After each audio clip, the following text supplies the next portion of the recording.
Hello everyone.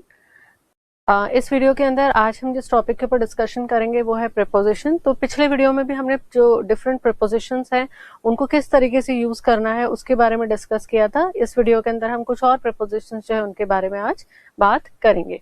तो देखिए, आज सबसे पहले जो चीज हम देखेंगे वो देखेंगे कि जब आपके सेंटेंस के अंदर प्रीपोजिशन के बाद वर्ब हो तो आपको किन चीजों का ध्यान रखना है। तो अगर देखिए आपके सेंटेंस में प्रीपोजिशन के ठीक बाद वर्ब है तो फिर आपका जो वर्ब का फर्स्ट फॉर्म है प्लस उसके साथ आईएनजी आएगा। ठीक है, तो एग्जाम्पल से देखते हैं, फिर ये चीज आपको और अच्छे से क्लियर होगी। जैसे मैंने आपके सामने मैं एक सेंटेंस लिखती हूँ, he is responsible for collecting money. He apologized for being late.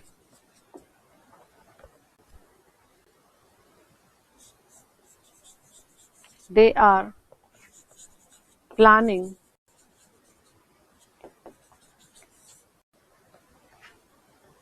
planning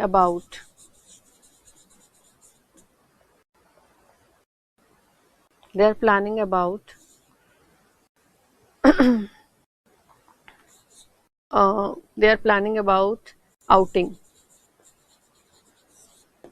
ठीक है, तो देखिए इन तीनों सेंटेंसेस को आप, he is responsible for collecting money. तो आपको मैंने क्या कहा, प्रीपोजिशन के बाद अगर वर्ब हो तो आपकी जो वर्ब की फर्स्ट फॉर्म है उसके साथ आप आईएनजी लगाएंगे। तो यहाँ पे प्रीपोजिशन है फॉर, क्या है, for. He is responsible for, collect verb की फर्स्ट फॉर्म, उसके साथ आपने लगाया आईएनजी। ठीक है, he is responsible for collecting money.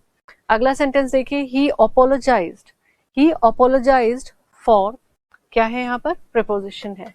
और उसके बाद देखिए बी के साथ आईएनजी, बीइंग लेट। ओके, अगला सेंटेंस देखिए, दे आर प्लानिंग। ठीक है, they are planning about outing. Okay, they are planning about outing. तो आउटिंग मतलब बाहर घूमने फिरने जाना, उसके लिए वो क्या कर रहे हैं, प्लान कर रहे हैं। तो यहाँ पर अबाउट जो है वो क्या है, अबाउट जो है वो यहाँ पर प्रीपोजिशन है। ठीक है, और उसके साथ देखिए आउटिंग, बाहर घूमने जाना, तो ये यहाँ पर क्या, आउटिंग के यहाँ पर क्या हो गया है, आईएनजी जो है उसको यूज किया गया है। तो इस तरीके से आपको ध्यान रखना है कि आपके सेंटेंस के अंदर जब भी प्रीपोजिशन के बाद वर्ब की फर्स्ट फॉर्म आएगी तो आपको उसके साथ क्या यूज करना है, आपको उसके साथ यूज करना है आईएनजी। ठीक है, अब हम चलते हैं आगे और अब हम देखेंगे अगला प्रीपोजिशन आफ्टर और बिहाइंड। तो आफ्टर और बिहाइंड दोनों ही प्रीपोजिशन है और इनके जो मीनिंग है वो काफी सिमिलर से लगते हैं। तो इनको लेकर के कंफ्यूजन रहता है कि कहाँ सेंटेंस में आफ्टर का यूज होगा, कहाँ सेंटेंस में बिहाइंड का यूज होगा। तो इनका यूज देखने से पहले हम ये देखेंगे कि आफ्टर का मीनिंग क्या है। तो आफ्टर का मीनिंग है के बाद, जब आप किसी चीज के लिए लिख रहे हैं के बाद या पीछे। ठीक है, के बाद या पीछे, तो आप यूज कर सकते हैं आफ्टर। और बिहाइंड, बिहाइंड का मीनिंग भी होता है पीछे। तो फिर डिफरेंस क्या है, वो डिफरेंस हम एग्जाम्पल से समझने की कोशिश करेंगे। तो देखिए सबसे पहले हम आफ्टर का एग्जाम्पल देखते हैं। जैसे मैंने लिखा, she came after 9, she came after 9, I came after you, he runs after her। अब देखिए यहां पर सेंटेंस में आपके सामने लिखा हुआ है she came after 9। इसका मतलब है she came after 9 का मतलब है वो 9 बजे के बाद आई है। ठीक है, 9 बजे के बाद आई थी। she came after 9, 9 बजे के बाद। तो हमने उसके लिए क्या प्रपोजिशन यहाँ पर यूज किया है, आफ्टर। तो यहाँ आफ्टर का मतलब है के बाद। आई केम आफ्टर यू, ठीक है, मैं तुम्हारे बाद आई थी। आई केम आफ्टर यू, तो केम आफ्टर, यहाँ पर जो आफ्टर है उसका मतलब भी क्या है, तुम्हारे बाद, जब तुम आ गए उसके बाद में आई थी, ठीक है। सो आई केम आफ्टर यू, तो यहाँ पर भी केम का मतलब है के बाद। ही रन्स आफ्टर हर, ठीक है, ही रन्स आफ्टर हर, तो यहाँ पर ये जो आफ्टर है उसका मतलब है पीछे, क्या है, पीछे, कि वह उसके पीछे दौड़ता है, ठीक है। ही रन्स आफ्टर हर, उसके पीछे कोई लड़का है वो किसी लड़की के पीछे दौड़ रहा है, तो हम उसके लिए क्या यूज करेंगे, आफ्टर। तो यहाँ पर क्या बता रहा है ये आफ्टर, तो ये आफ्टर आपको ऑर्डर बता रहा है कि लड़का तो है जो आगे दौड़ रहा है, लड़की जो है वो आगे दौड़ रही है, ठीक है, ये लड़की है जो आगे दौड़ रही है और ये लड़का है जो इसके पीछे है। तो ये पोजीशन के बारे में आपको बता रहा है, ठीक है, सॉरी पोजीशन के बारे में नहीं, ऑर्डर के बारे में आपको बता रहा है कि कौन आगे है और कौन पीछे है, ठीक है। और एग्जाम्पल हम देखते हैं आफ्टर का। She came to India after a long time. अब इस सेंटेंस में आप देखिए, she came to India after a long time, तो यहाँ पर आफ्टर का मतलब है बहुत लंबे समय के बाद, कि वो इंडिया आई थी, बहुत लंबे समय के बाद इंडिया आई थी वो, ठीक है। She came to India after a long time, तो आफ्टर के दो मीनिंग है, एक तो है किसी चीज के पीछे, पीछे से इन द क्या मतलब है यहाँ पर, ऑर्डर, कि कोई चीज आगे है, कोई जो चीज पीछे है किसी चीज के, उसके लिए हम क्या यूज कर रहे हैं, आफ्टर, ठीक है। और कैसी पोजीशन के अंदर, मोशन में जनरली, ठीक है। तो मोशन के अंदर जब कोई चीज किसी चीज के पीछे है तो हम उसके लिए यूज करते हैं आफ्टर। जैसे सेंटेंस इस तरह से भी हो सकता था, he runs after the car, he runs after the bus, कि उसके पीछे दौड़ा था, वो दौड़ रहा था, ठीक है। तो आफ्टर जो है वो आपको क्या बता रहा है, आफ्टर आपको पीछे के अंदर अगर हम बात करें तो ऑर्डर के बारे में बताता है, ठीक है। अब देखिए बिहाइंड को देखते हैं, बिहाइंड जिसका मीनिंग भी क्या है, पीछे ही है हिंदी के अंदर, लेकिन इन दोनों में डिफरेंस क्या है वो भी समझने की हम कोशिश करते हैं। जैसे मैंने लिखा, he is behind the box. एक और sentence, he runs behind her. अब देखिए, he is behind the box, इसका क्या मतलब है, बिहाइंड का मतलब पीछे ही है, जैसे ये डब्बा है, ये क्या है, ये एक डब्बा है।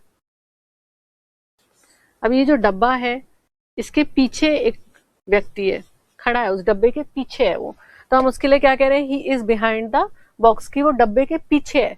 तो यहाँ पर ये जो बिहाइंड है, ये पीछे आपको पोजीशन के बारे में बता रहा है कि किसी व्यक्ति की जो पोजीशन है वो क्या है, किसी चीज के पीछे, ठीक है। तो हम उसके लिए क्या यूज कर रहे हैं, बिहाइंड, ओके। तो ये आपको कोई ऑर्डर नहीं बता रहा है कि डब्बा आगे है कि वो व्यक्ति आगे है, ये बस इतना बता रहा है कि जो डब्बा है ये इस डब्बे के पीछे ये व्यक्ति है, ठीक है। मतलब डब्बा सामने है, जब हम उसको देख रहे हैं तो डब्बा हमें सामने नजर आ रहा है और व्यक्ति उस डब्बे के पीछे, he is behind the box, ठीक है। अब देखिए अगला sentence, he runs behind her, he runs behind her. अब इसका क्या मतलब है, तो मान लीजिए ही रन्स बिहाइंड हर, कि वो है उसके पीछे दौड़ रहा है, ठीक है, ही रन्स बिहाइंड हर। अब देखिए, तो यहाँ पर इसका मतलब हो सकता है कि ये लड़की जो है ये बैठी भी हो सकती है, ठीक है, ये लड़की सिटिंग पोजीशन में हो सकती है, ये लड़की रनिंग पोजीशन में हो सकती है, ये लड़की स्टैंडिंग पोजीशन में हो सकती है, ठीक है। ये जो लड़का है वह उसके पीछे से दौड़ रहा है, ठीक है।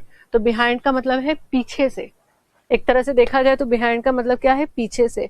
अब इस बिहाइंड का मतलब यहाँ पर ये कतई नहीं है कि वो उस लड़की के पीछे दौड़ रहा है, वो लड़की बैठी भी हो सकती है, खड़ी भी हो सकती है, उसके पीछे से लड़का दौड़ रहा है, तो हम क्या यूज कर रहे हैं, बिहाइंड, ठीक है। तो बिहाइंड और आफ्टर के अंदर ये बेसिक डिफरेंस है, जहां पर हमें ऐसा लगता है कि दोनों का मतलब सेम है। तो यहाँ पर जो बिहाइंड है उसका मीनिंग होता है पोजीशन से, लड़की है, लड़का दौड़ रहा है पर उसके पीछे दौड़ रहा है, तो वो हमें पोजीशन बता रहा है यहाँ पर बिहाइंड, कि लड़की के पीछे उस लड़के की पोजीशन है और वो दौड़ रहा है, ठीक है। जरूरी नहीं है कि वो लड़की के पीछे दौड़ रहा हो। जबकि आफ्टर का मतलब क्या है, ही रन्स आफ्टर हर, कि वो उस लड़की के पीछे दौड़ रहा है, लड़की आगे दौड़ रही है और लड़का जो है वो उसके पीछे दौड़ रहा है। तो दोनों के अंदर ये बेसिक एक डिफरेंस है। अब देखिए सेंटेंस है ही रन्स बिहाइंड हर। अब अगर इसी सेंटेंस को हम थोड़ा सा घुमा दें, देखिए जैसे इसको मैं इरेज करती हूँ और फिर मैं यहाँ पर वो सेंटेंस लिखती हूँ। जैसे मैंने लिखा ही रन्स, बिहाइंड हर है he runs behind the building. दूसरा सेंटेंस है he runs after the building.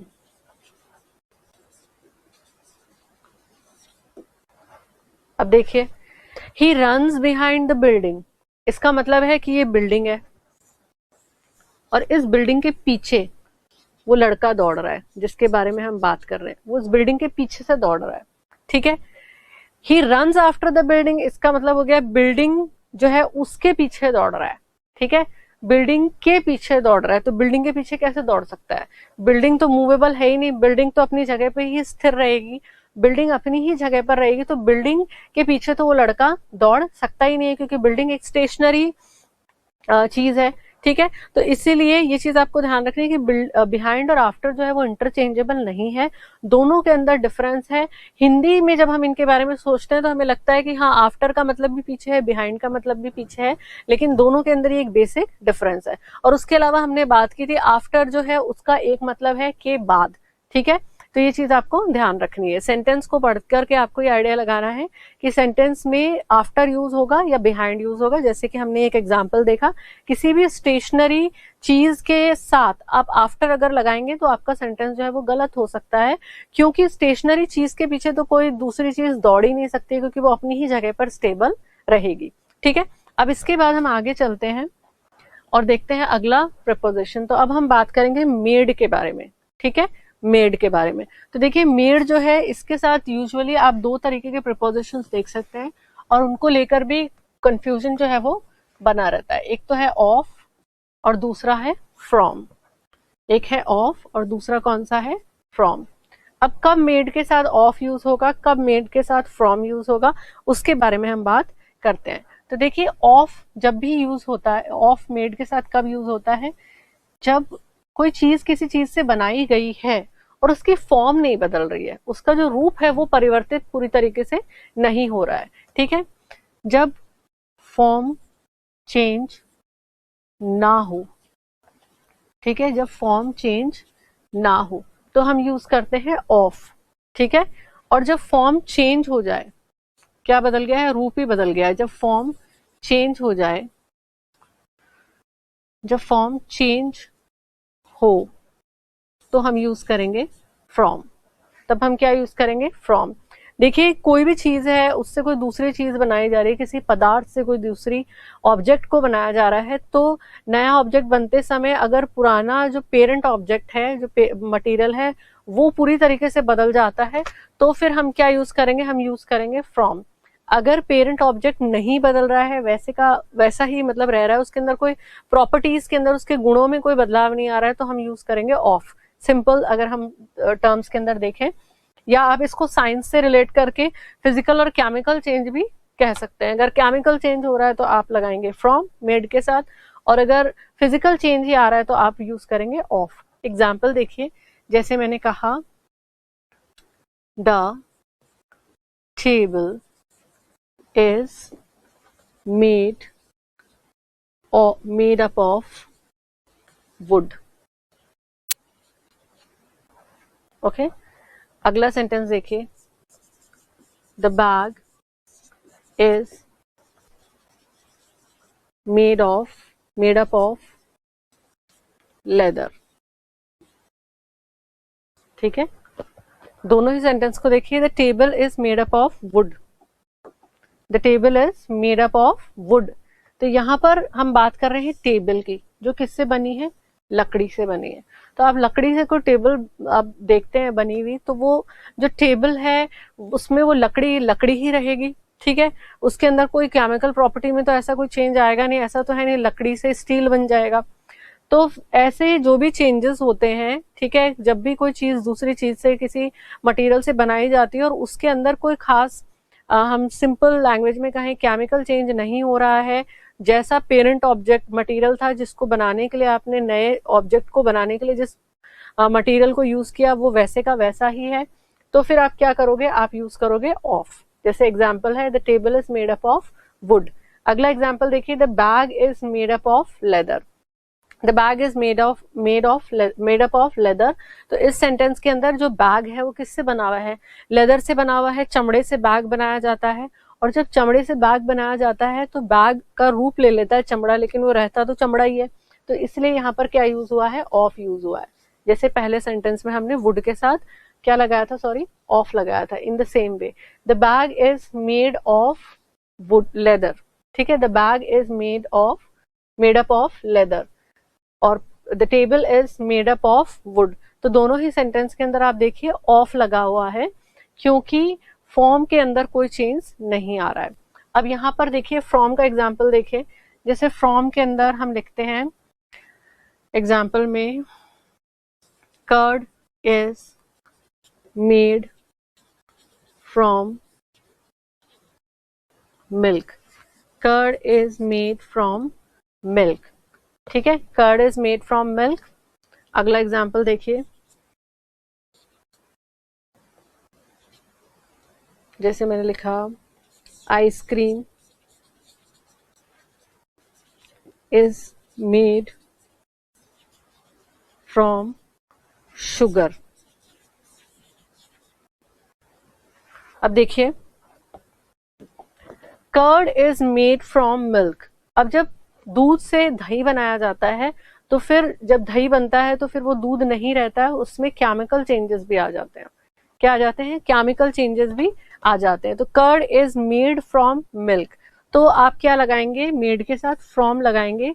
जब कोई नई चीज जब बन रही है तो उसमें केमिकल चेंज आ चुके हैं, पुरानी चीज जिससे उसको बनाया जा रहा है अब वो वाली प्रॉपर्टीज, वो वाले गुण उसके अंदर नहीं रहे हैं। Curd is made from milk. जैसे बहुत अच्छा एग्जाम्पल है, दूध से हम दही बनाते हैं, जब दूध से दही बनाया जाता है तो दही बनने के साथ ही दूध जो है वो फिर दूध नहीं रहता है और उसमें केमिकल चेंजेस आ जाते हैं। Ice cream is made from sugar.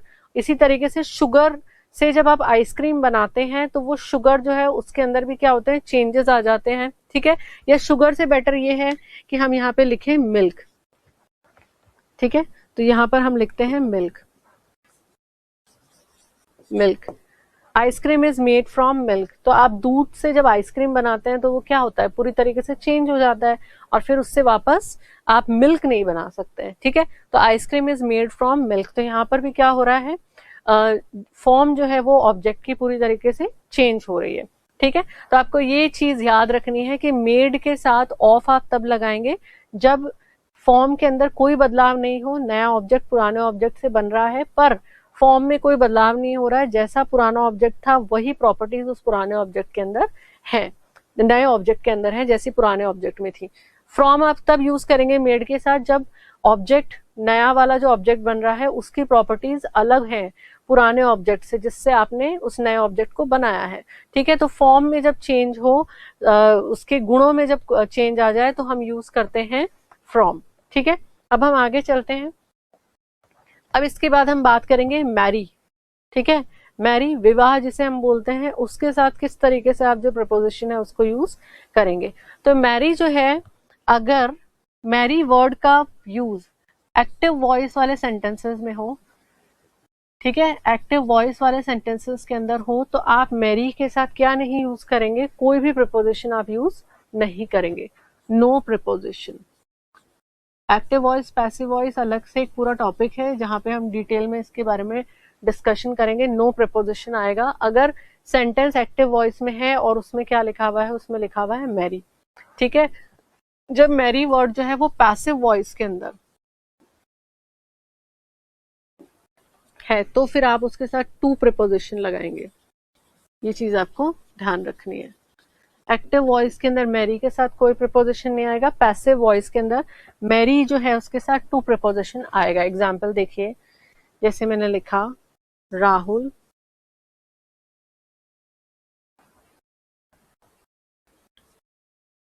Married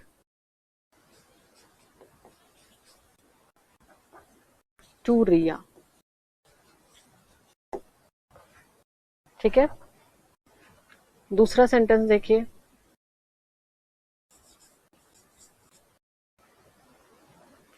Rahul was married to रिया। ठीक है, राहुल मैरिड टू रिया। अब ये सेंटेंस जो है, ये अगर देखा जाए तो ये जो सेंटेंस है ये कैसा सेंटेंस है? ये सेंटेंस है एक्टिव वॉइस का। कैसा सेंटेंस है ये एक्टिव वॉइस का सेंटेंस है।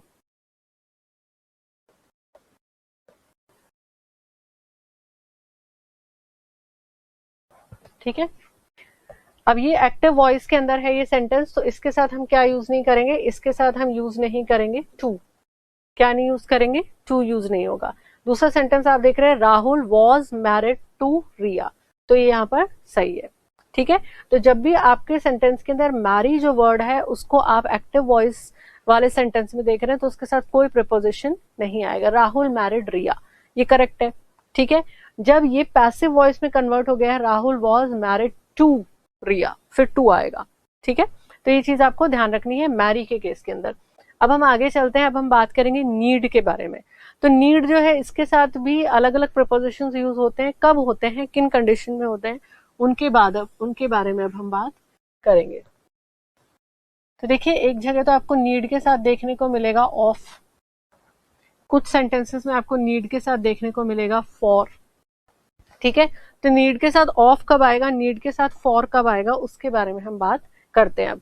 तो देखिए, नीड के साथ ऑफ तब आएगा जब किसी चीज की बहुत ज्यादा जरूरत है, नेसेसिटी है। ठीक है, नेसेसिटी। ठीक है, तो किसी चीज की सख्त आवश्यकता है और बहुत एसेंशियल चीज है, प्री रिक्विजिट है, बहुत जरूरी है, तो आप उसके साथ क्या लगाएंगे? ऑफ लगाएंगे। नीड के साथ ऑफ लग जाएगा। नीड के साथ फॉर कब लगेगा? जब एडिशनल चीज चाहिए आपको, आपके पास है और आपको और एक्स्ट्रा चाहिए, तो आप उसके साथ क्या करोगे? उसके साथ आप लगाओगे फॉर। ठीक है, तो नीड के साथ ऑफ लगता है, नीड के साथ फॉर लगता है। नीड के साथ ऑफ तब लगेगा जब नेसेसिटी के बारे में हम बात कर रहे हैं, बहुत जरूरी किसी चीज के बारे में हम बात कर रहे हो। नीड के साथ फॉर तब लगेगा जब आपको किसी एडिशनल चीज की रिक्वायरमेंट है। एग्जाम्पल से देखिए, जैसे मैं यहाँ पर एक एग्जाम्पल लिखती हूँ।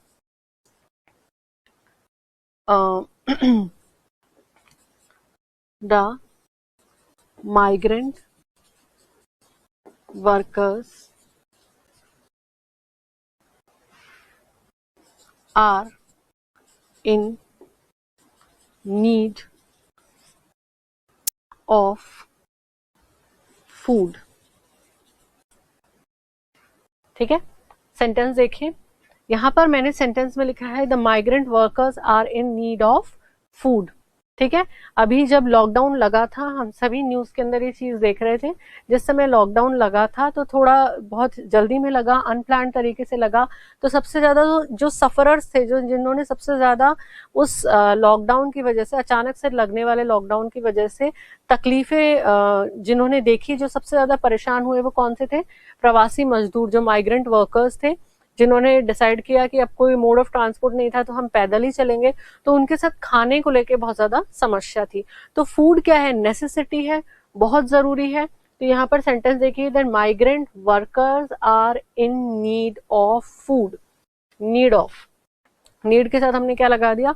ऑफ लगा दिया, क्योंकि माइग्रेंट वर्कर्स को सख्त जरूरत है किसकी? खाने की। ठीक है, अब इसके अलावा देखिए, फॉर का एग्जाम्पल हम देखते हैं। तो फॉर आप कब लगाएंगे? जैसे एक एग्जाम्पल से हम समझते हैं, देयर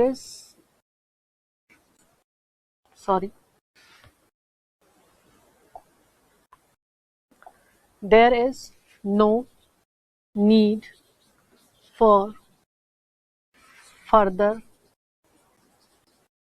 एक्सप्लेनेशन।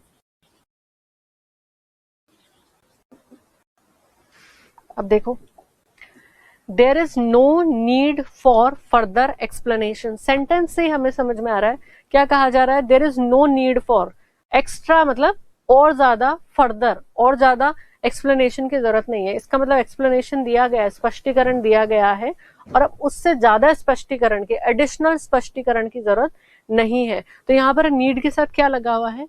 फॉर लगा हुआ है। ठीक है, there is no need for extra food.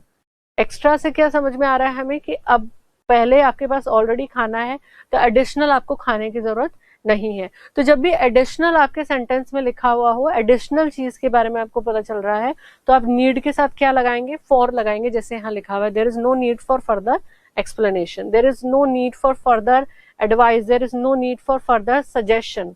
ठीक है, या उल्टा भी हो सकता है, there is need for further explanation. ठीक है, there is need for further explanation. ऐसे भी हो सकता है there is need for further suggestion. ठीक है, तो जब भी नीड के साथ फॉर आए तो इट रेफर्स टू एडिशनल की, और जो आपके पास है उससे ज्यादा एक्स्ट्रा। ठीक है, अब चलिए आगे चलते हैं हम और अगला देखते हैं। अगला अब हम बात करेंगे जिस प्रपोजिशन के बारे में, वो है बॉन्ड। ठीक है, तो बॉन्ड के बारे में अब हम बात करेंगे। तो ये जो बॉन्ड है इसके साथ भी अलग अलग प्रपोजिशंस आपको देखने को मिल सकते हैं। जैसे बॉन्ड के साथ आप देखेंगे कि कुछ सेंटेंसेस के अंदर इन, कुछ सेंटेंसेस के अंदर आप देखेंगे ऑफ। ठीक है, कुछ सेंटेंसेस में आप देखेंगे टू। ठीक है, इन, ऑफ, टू, बॉन्ड वर्ड के साथ आप ये तीनों जो है ये देख सकते हैं। अब इन से क्या मतलब है, देखिए इन बॉन्ड के साथ तब यूज होगा जब मंथ की बात हो रही है। ठीक है, प्लेस की बात हो रही है, या फिर फैमिली की बात हो रही है, तो आप यूज करेंगे इन। और बॉन्ड के साथ ऑफ कब यूज करेंगे, जब बात हो रही है ओरिजिन की, उत्पत्ति की। ठीक है, टू कब यूज करेंगे, पेरेंट्स की जब बात हो रही है, मदर फादर की जब बात हो रही है बॉन्ड के साथ, तो आप यूज करेंगे टू। एग्जाम्पल से देखते हैं और अच्छे से क्लियर हो जाएगा फिर ये। तो देखिए बॉन्ड, जैसे मैं सेंटेंस लिखती हूँ, I was born in April.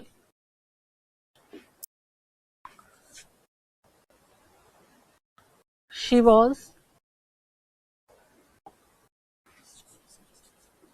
was born in a village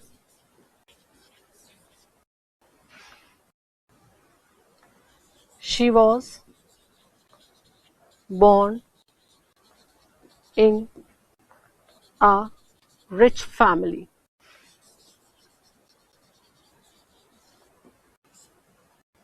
ठीक है, तो ये तीन सेंटेंसेस देखिए। आई वॉज बॉर्न इन अप्रैल, मैं अप्रैल में पैदा हुई थी। अब देखिए मंथ है, बॉर्न है और मंथ है, महीना है अप्रैल, तो हमने इसके साथ क्या लगा, इन। ठीक है, अगला सेंटेंस देखिए, she was born in a village. Village क्या है, एक प्लेस है, कॉमन नेम के रूप में हम इसको यूज कर रहे हैं।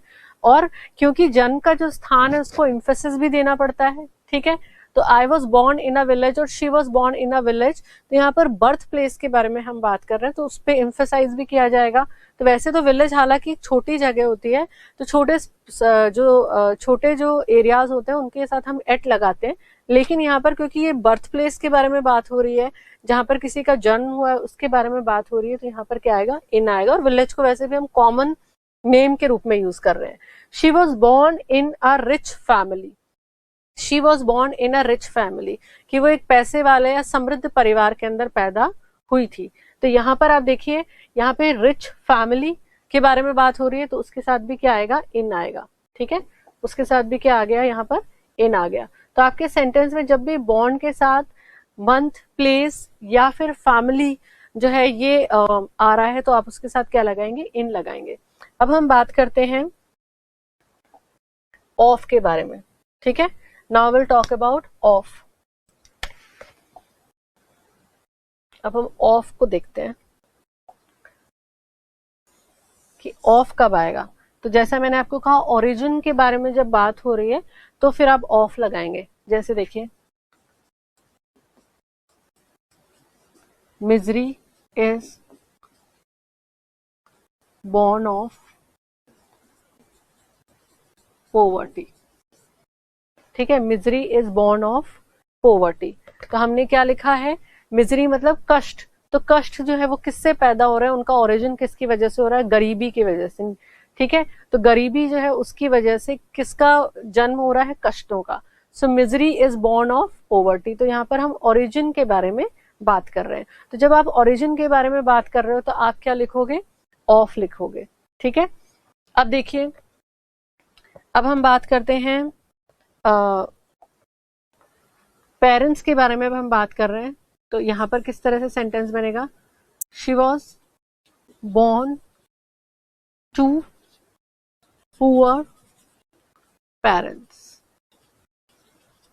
ठीक है, she was born to poor parents। तो इससे हमें क्या पता चल रहा है कि वो गरीब माँ बाप के घर में पैदा हुई थी। She was born to poor parents। ठीक है, तो पेरेंट्स के बारे में जब भी आप बात कर रहे हैं तो आप उसके साथ born के साथ क्या लगाएंगे, born के साथ आप लगाएंगे to। ठीक है, तो जहां सेंटेंस में पेरेंट्स के, मदर, फादर, इनके बारे में बात हो रही है तो आप वहां पर बॉर्न के साथ लगाएंगे टू। जब भी सेंटेंस में ओरिजिन से संबंधित बात हो रही है तो फिर आप लगाएंगे ऑफ। ठीक है, जैसे अगर ये सेंटेंस, इसको और एक बार हम देखते हैं एग्जाम्पल से, he comes of a rich family. चलो, रिच को की जगह हम यूज करते हैं comes of a royal family. ठीक है, कि वो शाही परिवार से है। यहाँ पर अब देखिए, रॉयल फैमिली से होना ओरिजिन के बारे में बताया जा रहा है। सेंटेंस को आप देखिए, he comes of a royal family, तो वह शाही परिवार से आता है। तो रॉयल फैमिली से आना मतलब आपके ओरिजिन के बारे में यहाँ पर बात हो रही है। किसके बारे में बात हो रही है, ओरिजिन के बारे में बात हो रही है। तो यहाँ पर हमने इस सेंटेंस के अंदर क्या लगा दिया, ऑफ लगा दिया। ठीक है, he comes of a royal family. ठीक है, तो ये ओरिजिन जब भी आता है तो आप ऑफ लगाएंगे। या ये सेंटेंस ऐसे भी हो सकता था, he comes of a royal family। ठीक है, he was born in a rich family। तो ये जब सेंटेंस होगा तो यहाँ पर ओरिजिन के बारे में बात नहीं हो रही, यहाँ पर बताया जा रहा है कि वो किस परिवार के अंदर है। लेकिन जब आप बात कर रहे हैं किसके बारे में, ओरिजिन के बारे में, तो आप क्या यूज करेंगे, ऑफ यूज करेंगे। ठीक है, अब चलिए हम आगे चलते हैं इसके बाद और अगला देखते हैं। अब हम देखेंगे प्रीपोजिशन ऑफ डेस्टिनेशन। ठीक है, तो बॉर्न के बाद अब हम बात करेंगे प्रीपोजिशन ऑफ डेस्टिनेशन के बारे में। तो डेस्टिनेशन जो है आपकी, आप जहां पहुंचना चाहते हैं, आपका जो लक्ष्य है, मंजिल है, उससे रिलेटेड किस तरीके से जो प्रीपोजिशंस हैं वो यूज होते हैं, उनके बारे में अब हम बात करेंगे। तो देखिए, प्रीपोजिशन ऑफ डेस्टिनेशन अब हम देखते हैं। प्रीपोजिशन ऑफ डेस्टिनेशन, एक तो आता है टू, एक आप देख सकते हैं टूवर्ड्स सेंटेंस के अंदर, एक आपको लिखा हुआ मिल सकता है फॉर। तो इसके बारे में अब हम बात करते हैं। तो जब भी डेस्टिनेशन, कहीं जिस जगह आप जाना चाहते हैं उससे रिलेटेड सेंटेंस के अंदर बात हो रही है तो आप उसमें किस तरीके से जो प्रीपोजिशन है उसको यूज करेंगे वो अब हम देखेंगे। तो टू जो है वो तो आपके डेस्टिनेशन के लिए यूज होता है, कि जब आप किसी डेस्टिनेशन की तरफ जा रहे हैं, उसके लिए आप चल पड़े हैं, वहां जाना चाह रहे हैं, आप वहां पहुंचना चाह रहे हैं, तो उसके लिए आप यूज करेंगे टू। ठीक है, जो मोशन के बारे में आपको बता दें कि कोई व्यक्ति अब जहां उसे जाना है वहां के लिए वो निकल गया है, वहां के लिए वो चला गया है, तो हम यूज करेंगे टू। टूवर्ड्स का मतलब क्या है, डेस्टिनेशन की तरफ। ठीक है, डेस्टिनेशन की तरफ। यहाँ पर मेन फोकस पॉइंट जो है वो डेस्टिनेशन नहीं है। जैसे टू के लिए जब मैंने कहा तो वहां पर मेन फोकस पॉइंट जो है हम बात कर रहे होते हैं डेस्टिनेशन की, जहां किसी व्यक्ति को पहुंचना है। यहाँ पर बात हो रही है डेस्टिनेशन की तरफ कोई जाता है तो हम उसके लिए क्या कहते हैं, टुवर्ड्स। ठीक है, और फोर जो है उसका भी मीनिंग डेस्टिनेशन ही है। तो अभी हम एग्जाम्पल से देखेंगे तो आपको चीजें और अच्छे से क्लियर हो जाएगी। देखिए, जैसे हाँ, हम सेंटेंस लेते हैं, he is going to school। ठीक है, he is going to school, he is going to school sentence है। देखिए, she is going to college,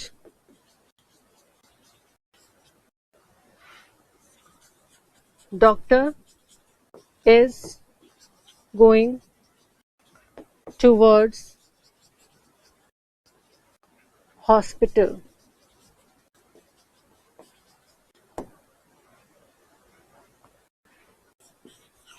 He is leaving for Germany tomorrow.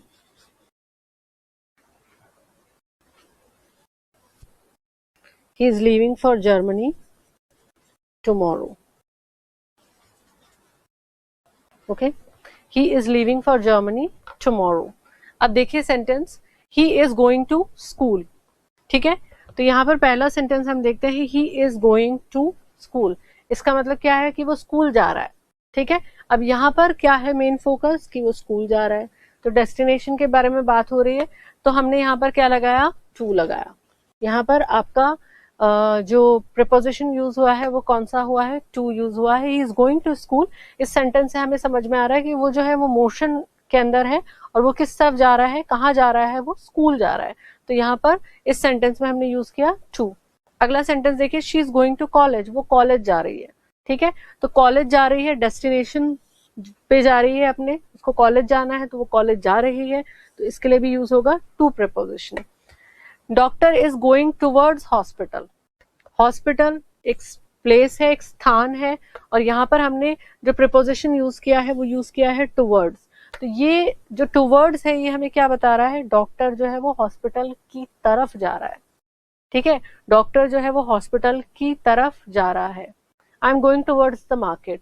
मैं मार्केट की तरफ जा रही हूँ. तो मैं यहाँ पर ये नहीं कह रही हूँ मैं मार्केट जा रही हूँ, मैं मार्केट की तरफ जा रही हूँ. तो उसके डायरेक्शन में जब आ रहे हो, डेस्टिनेशन की तरफ, तो यहाँ पर डायरेक्शन के बारे में बात हो रही है, दिशा के बारे में बात हो रही है. ठीक है, तो फिर हम क्या यूज कर रहे हैं, टूवर्ड्स. अब जब डेस्टिनेशन की बात हो रही है तो टू लगाया पहले वाले दोनों सेंटेंस में, जहां पे कहा गया he is going to school, कि वो स्कूल जा रहा है.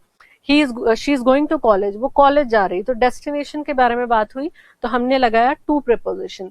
यहाँ पर बात हो रही है डायरेक्शन के बारे में, कि वो हॉस्पिटल के डायरेक्शन में जा रहा है, हॉस्पिटल की तरफ जा रहा है. I am going to the market, I am going towards market. तो उसका मतलब क्या है, मैं मार्केट की तरफ जा रही हूँ. यहाँ पर हमारा जो फोकस है वो किस पर है, डायरेक्शन के ऊपर है.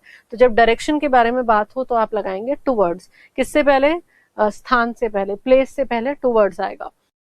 he is leaving for Germany tomorrow. ठीक है, इसका भी मतलब क्या है, इसका भी मतलब है डेस्टिनेशन से. ठीक है, जर्मनी क्या है, डेस्टिनेशन है, और उसके आगे हमने क्या लगाया है, उसके आगे हमने लगाया है for preposition. He is leaving for Germany. ठीक है, वो कहाँ के लिए जा रहा है, जर्मनी जा रहा है. वो कब, tomorrow. He is leaving for Germany tomorrow. तो यहाँ पर भी डेस्टिनेशन के लिए जो है यूज किया गया है कौन सा प्रीपोजिशन, फॉर. देखिए टू जो है उसका मेन जो फोकस है वो हमेशा किस पर होगा, डेस्टिनेशन पर, जहां आपको जाना है. फॉर जो है वो पर्पस भी जो है उसको हाईलाइट करता है कि वो क्यों जा रहा है, क्योंकि उसको जर्मनी जाना है. ठीक है, फॉर जर्मनी. ठीक है, तो ये आपको थोड़ा सा ध्यान रखना है. मेजर जो डिफरेंस है वो टू और टूवर्ड्स के अंदर है. टूवर्ड्स आपको हमेशा डायरेक्शन जो है, किसी इंसान के मोशन की डायरेक्शन किस तरफ है उसके बारे में बताता है, जबकि टू आपको बताता है एक व्यक्ति जो किसी स्थान पर जा रहा है उस स्थान के बारे में. ठीक है, तो हम आगे चलते हैं. अब इसके बाद हम बात करेंगे अलोंग के बारे में. ठीक है, तो अलोंग जो है ये प्रीपोजिशन यूज होता है समानांतर चीजों के लिए. ठीक है, समानांतर. ठीक है, या आप कहें पैरेलल. पैरेलल जो है उसके लिए यूज होता है, कोई चीज है पैरेलल है. ठीक है, समानांतर है किसी चीज के, उसके लिए यूज होगा क्या, अलोंग. जैसे आप देखिए सेंटेंस में मैंने लिखा, we were walking along the beach. अगला sentence, he was driving along the railway line.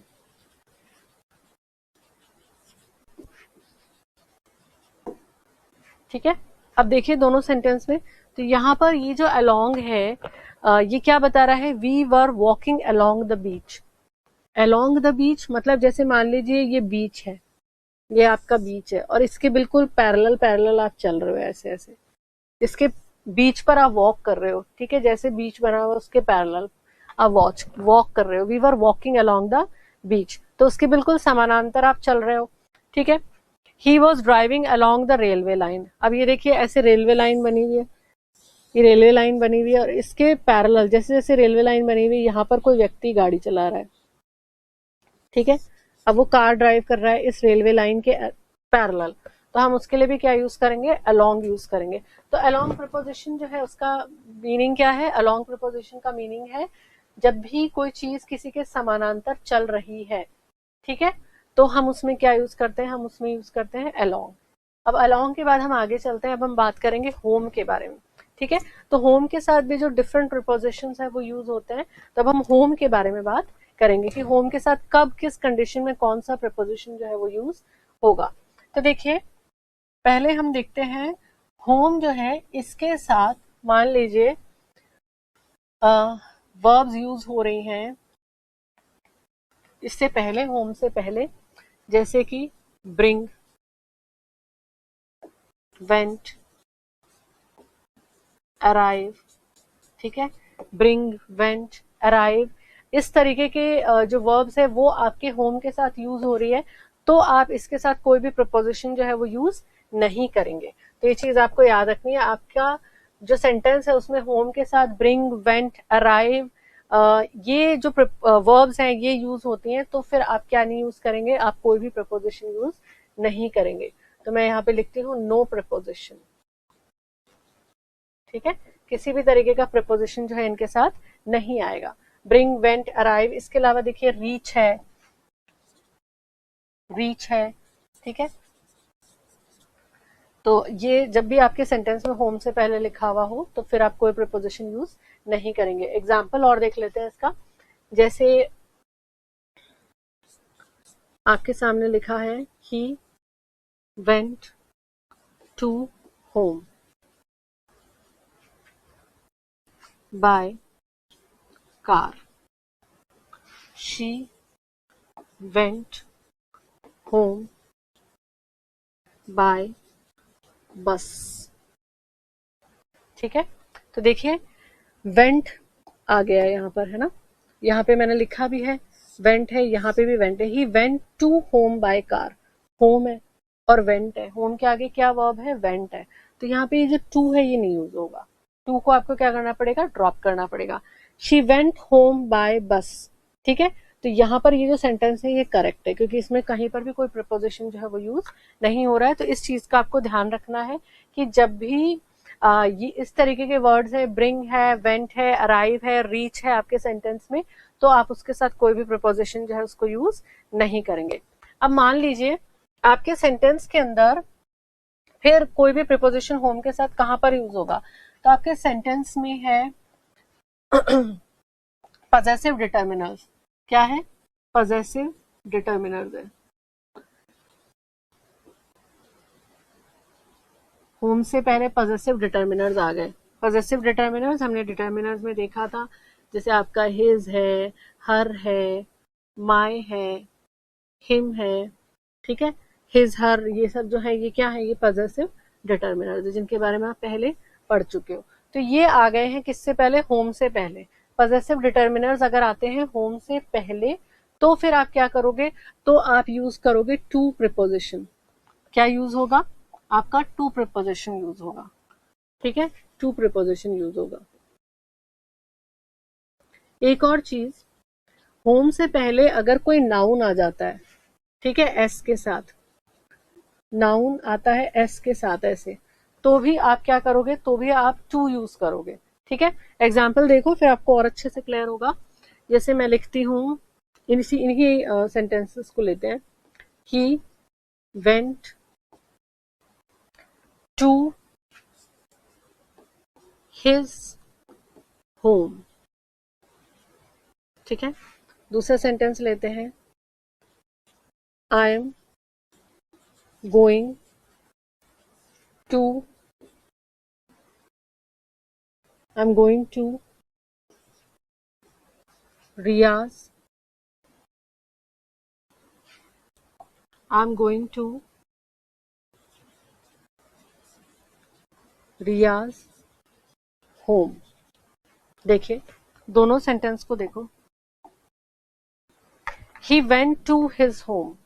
अब यहाँ पर ये जो his है ये क्या है, ये पॉजेसिव डिटर्मिनर है, तो home के पहले आ गया पॉजेसिव डिटर्मिनर his. तो हमने क्या किया, he went के साथ to लगाया, he went to his home. ठीक है. I am going to Riyaz home. ये रिया क्या है, एक नाउन है, एक नाम है, उसके साथ एस लगा हुआ है. रियाज होम, रिया के घर. ठीक है. I am going to Riyaz home. तो यहाँ पर हमने क्या लगा दिया, टू लगा दिया. तो जब भी सेंटेंस के अंदर आपके ये जो वर्ड्स हैं ब्रिंग, वेंट, अराइव, रीच, इनके साथ जब भी आप देखें मतलब इनके बाद जो होम है ये सेंटेंस के अंदर है और इनके साथ होम है और होम से पहले आपके पॉजेसिव डिटर्मिनर्स चल रहे हैं, हिज, हर, माय, ये सब डिटर्मिनर्स चल रहे हैं, तो फिर आप कौन सा प्रीपोजिशन यूज करेंगे, आप टू यूज करेंगे. इसके अलावा होम से पहले किसी व्यक्ति का नाम है और एस लगा करके लिखा हुआ है जिससे पता चलता है उसका घर, जिस व्यक्ति का नाम है उसका घर, तो फिर आप उसके आगे टू प्रीपोजिशन जो है वो यूज करेंगे. अब हम आगे चलते हैं. अब इसके बाद हम बात करेंगे कम्युनिकेशन में यूज होने वाले वर्ड्स के साथ किस तरह से प्रीपोजिशन जो है वो यूज होंगे, उसके बारे में अब हम बात करेंगे. ठीक है. तो कम्युनिकेशन से रिलेटेड कई सारे वर्ड्स होते हैं, तो उनके साथ आप किस तरह से प्रीपोजिशन यूज करोगे वो अब हम देखेंगे. तो देखिए, अगर आपके सेंटेंस के अंदर कम्युनिकेशन के वर्ड हैं जैसे कि एडवाइस, ठीक है, एडवाइस है, आस्क है, बेग, ठीक है, बेग है, command,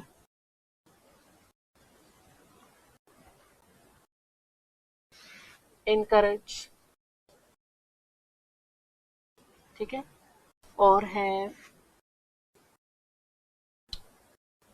advice, ask, beg, command, encourage. इसके अलावा रिक्वेस्ट है, इन्फॉर्म,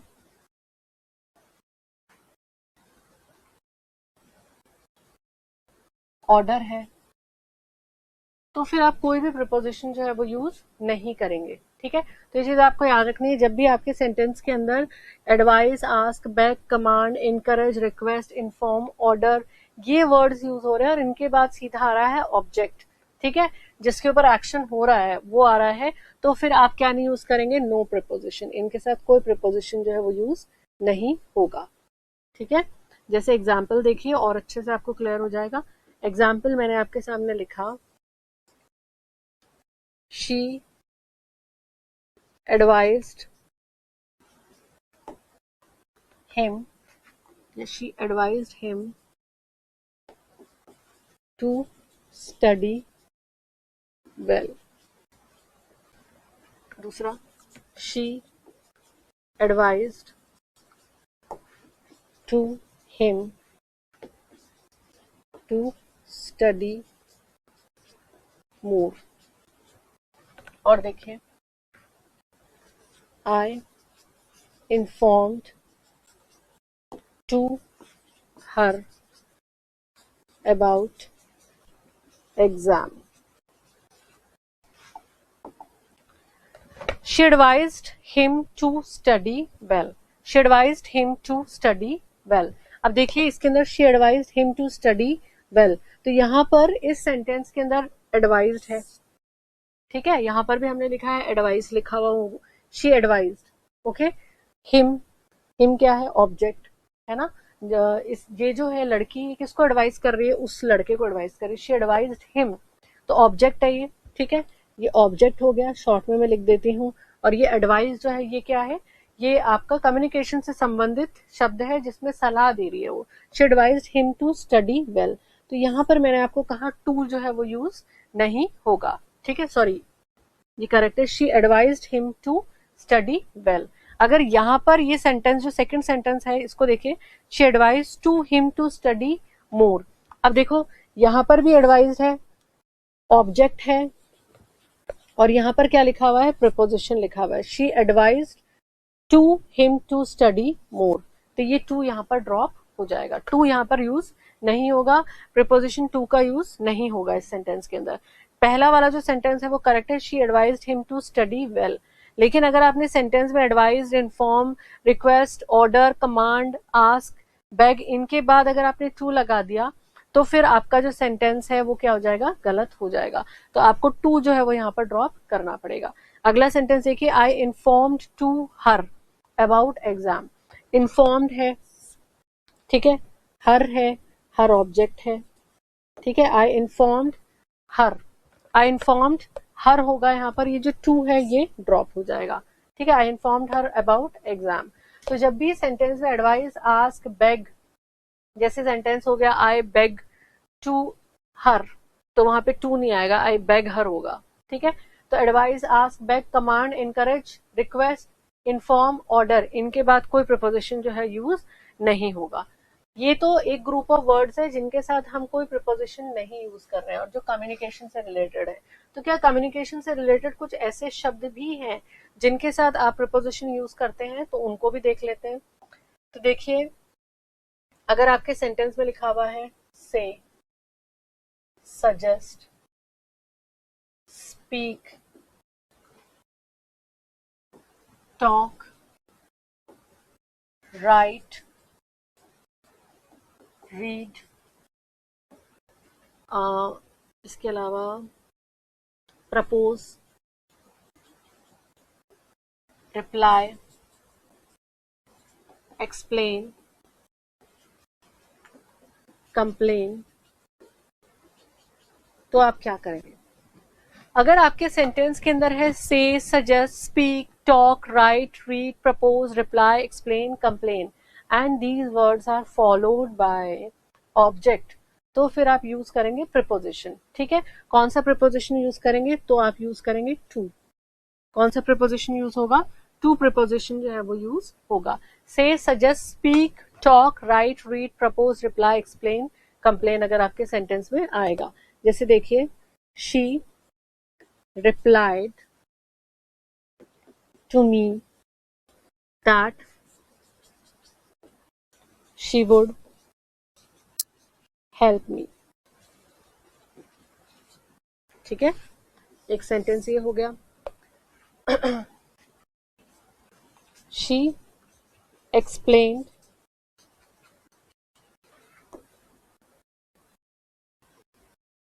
to him, ठीक है। अब देखिए दोनों ही सेंटेंस को, तो दोनों सेंटेंस, पहला सेंटेंस देखिए, शी रिप्लाइड टू, बी लिख दिया गलती से, यहाँ पर होगा me, she replied to me, she replied to me. अब देखिए, she replied to me, me क्या है? ऑब्जेक्ट है, उसने रिप्लाई किया मुझे, तो एक्शन मेरे ऊपर हो रहा है, शी रिप्लाइड टू मी, तो ऑब्जेक्ट है ये, यहाँ ऑब्जेक्ट है, और जो वर्ड यूज हो रहा है वो कौन सा हो रहा है? रिप्लाइड यूज हो रहा है। तो दोनों के बीच में कौन सा प्रीपोजिशन आ गया? टू प्रीपोजिशन आ गया। अगला सेंटेंस देखिए, she explained to him, she explained to him, तो हिम यहाँ पर क्या है? ऑब्जेक्ट है। एक्सप्लेन कम्युनिकेशन से रिलेटेड शब्द है। अब इसके बीच में हमने क्या लगाया? टू प्रीपोजिशन लगाया। She replied to me that she would help me, replied के बाद टू आ गया, और टू के बाद हम क्या देख रहे हैं? Object. She explain to him, ठीक है, तो यहाँ पर एक्सप्लेन के बाद क्या है? टू है, और टू के बाद हम क्या देख रहे हैं? ऑब्जेक्ट है। तो ये वाले जो वर्ड्स हैं इनके साथ आप लगाएंगे टू, और ये जो सारे वर्ड्स हैं कम्युनिकेशन से रिलेटेड, इनके साथ आप कोई भी प्रीपोजिशन जो है उसको यूज नहीं करेंगे। तो ये चीज आपको ध्यान रखनी है। अब इसके बाद देखिए, हम कुछ सेंटेंसेस देखते हैं और इनमें हम देखते हैं क्या एरर है और उनको करेक्ट करते हैं। जो आज हमने डिस्कस किया है उसी पे बेस्ड है ये। सीता मैरिड टू राम, देखिए, Sita married to Ram, active voice के अंदर है ये सेंटेंस, तो ये गलत है, टू नहीं आएगा। तो ये सेंटेंस अगर इस तरह से होता, Sita was married to Ram, तो फिर ये जो सेंटेंस है ये करेक्ट होता। एक्टिव वॉइस के अंदर आप मैरी के साथ जो है प्रपोजिशन टू का यूज नहीं कर सकते हैं। She decided to go Amit's home, she decided to go, to आएगा यहाँ पर, ठीक है। क्यों आएगा? क्योंकि देखिए she decided to go, go आ रहा है, ठीक है, गो वर्ड यूज आ रहा है होम के से, होम वाले सेंटेंस में, और यहाँ पर एक नाउन है एस के साथ। तो मैंने आपको कहा था जब भी नाउन यूज होगा एस के साथ होम से पहले, तो फिर हम उसके अंदर क्या करेंगे, टू प्रीपोजिशन जो है उसको यूज करेंगे। तो ये सेंटेंस होगा correct, she decided to go to Amit's home, ठीक है। अब देखिए, I went to him by car, sentence को देखिए, I went to him by car, ठीक है। तो अब यहाँ पर आई वेंट है, हमने देखा था होम के साथ कौन कौन से ऐसे वर्ड्स है जिसमें कोई प्रीपोजिशन नहीं हो रहा है यूज, तो वो वेंट है। तो आई वेंट हिम होगा, यहाँ पर टू नहीं यूज होगा, टू को हमको क्या करना पड़ेगा, ड्रॉप करना पड़ेगा। तो करेक्ट सेंटेंस होगा I went him by car, ठीक है, टू यहाँ पर यूज नहीं होगा। अब देखिए, he comes from a royal family, ठीक है, he comes from a royal family. तो रॉयल फैमिली है और ओरिजिन के बारे में बात हो रही है, तो यहाँ पे होगा of, he comes of a royal family. देखिए अगला सेंटेंस देखते हैं हम, अगला जो सेंटेंस है, the table is made with would, the table is made with would. तो यहाँ पर विद यूज नहीं होगा, यहाँ पर क्या यूज होगा, यहाँ पर यूज होगा ऑफ, ठीक है, क्या यूज होगा यहाँ पर, ऑफ यूज होगा। अब देखिए अगला sentence, she runs after the building, she runs after the building. तो यहाँ पर जब रन्स लिखा हुआ है तो उसके बाद आफ्टर जो है वो क्यों नहीं यूज होगा, क्योंकि बिल्डिंग लिखी हुई है यहाँ पर, she runs after the building. तो बिल्डिंग तो अपनी, बिल्डिंग के पीछे से कोई भाग सकता है, बिल्डिंग के पीछे तो नहीं भागा जा सकता है, ठीक है। तो यहाँ पर she runs behind the building होगा, क्या होगा correct sentence, she runs behind the building. अब देखिए, he did not reply me, he did not reply आ रहा है, ठीक है, रिप्लाई आ रहा है, तो रिप्लाई के साथ हम कौन सा प्रीपोजिशन आगे लगाएंगे, क्योंकि यहाँ ऑब्जेक्ट भी है, तो यहाँ पे आएगा to, she did not reply to me।